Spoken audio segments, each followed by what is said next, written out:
سلام به همه کتاب دوستان. امروز میخوام براتون از یک کتابی بگم که هم قصهش خیلی جذابه هم پر از معناست. یه رمان که وقتی بخونیش هم سرگرم میشی هم هزار تا فکر تازه میاد تو ذهنت.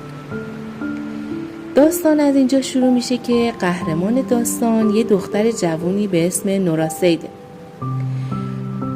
نورا آدمی که حس میکنه همه چی تو زندگیش به بنبست رسیده، کارشو دوست نداره، با خانوادهش رابطه خوبی نداره، دوستاش کم کم ازش دور شدن و احساس میکنه هیچ جای این دنیا به درد نمیخوره.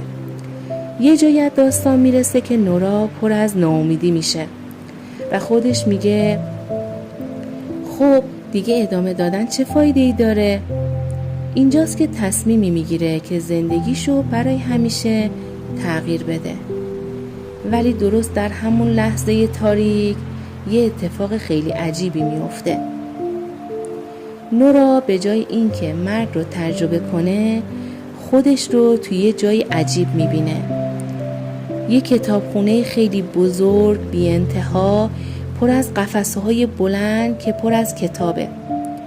این کتابخونه یه کتابخونه معمولی نیست. اینجا بین زندگی و مرگ قرار گرفته. یه جور فضایی میمونه. کتابدار این کتابخونه به نورا توضیح میده که هر کتابی که توی اینجا هستش نشون دهنده یکی از زندگی‌های احتمالی نوراست.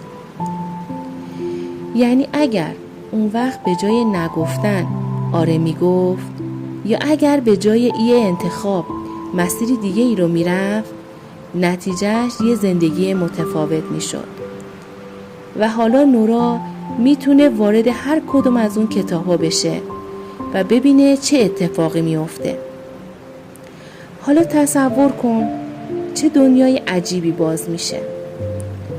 تو یکی از اون زندگی‌ها نورا یه ستاره موسیقی معروف میشه، چون قبلا یه استعداد خاصی تو موسیقی داشته. تو یکی دیگه یه شناگر حرفه‌ای و قهرمان المپیکه. یه جا دانشمنده، یه جا خانواده است، یه جا مهاجرت کرده و توی یه شهر دیگه زندگی میکنه. هر بار که وارد یه زندگی جدید میشه نورا اولش پر از ذوق و هیجانه، چون حس میکنه بالاخره اون ایکاش هایی که همیشه تو ذهنش بودن حالا دارن به واقعیت تبدیل میشن. ولی خیلی زود میفهمه که هر زندگی هم مشکلات خاص خودش رو داره، هم هیچ کدوم کامل و بی‌نقص نیست. اینجاست که کتاب یه سوال خیلی بزرگ رو جلوی ما میذاره. واقعا اگر ما انتخاب‌های دیگه‌ای تو زندگیمون می‌کردیم آیا حتما خوشحال‌تر می‌شدیم؟ خیلی وقتا ما فکر می‌کنیم اگر یه شغل دیگه انتخاب می‌کردیم یا با یه آدم دیگه همراه می‌شدیم یا توی یه شهر دیگه زندگی می‌کردیم همه چیز بهتر می‌شد.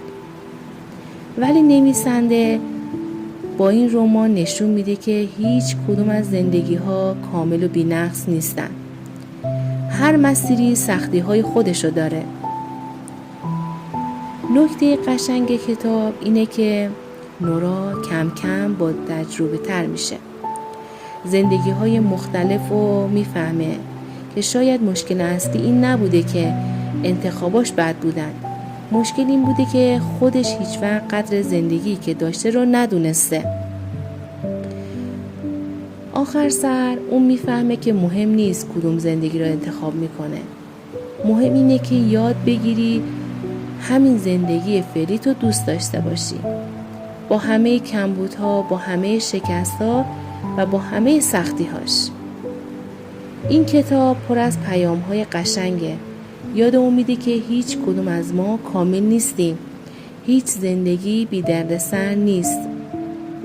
و در نهایت همین که زنده ایم و فرصت داریم زندگی کنیم خودش یه موهبت بزرگه. خب رفقا، این بود خلاصه و حال و هوای رمان کتابخانه نیمه شب. کتابی که هم قصه‌اش سرگرم کننده است، هم پر از فکر و فلسفه است. اگر دنبال یه رمان متفاوت می‌گردید که هم دلتون رو ببره، هم ذهنتون رو درگیر کنه، حتما سراغ این کتاب برید. یادتون نره زندگی هیچ وقت بی‌نقص نیست، اما همیشه ارزش ادامه دادن رو داره. مرسی که تا آخر این ویدیو کنارم بودید. توی کامنت ها به هم بگید شما اگر یه فرصت داشتید که فقط یه انتخاب از زندگیتون رو تغییر بدید، اون انتخاب چی؟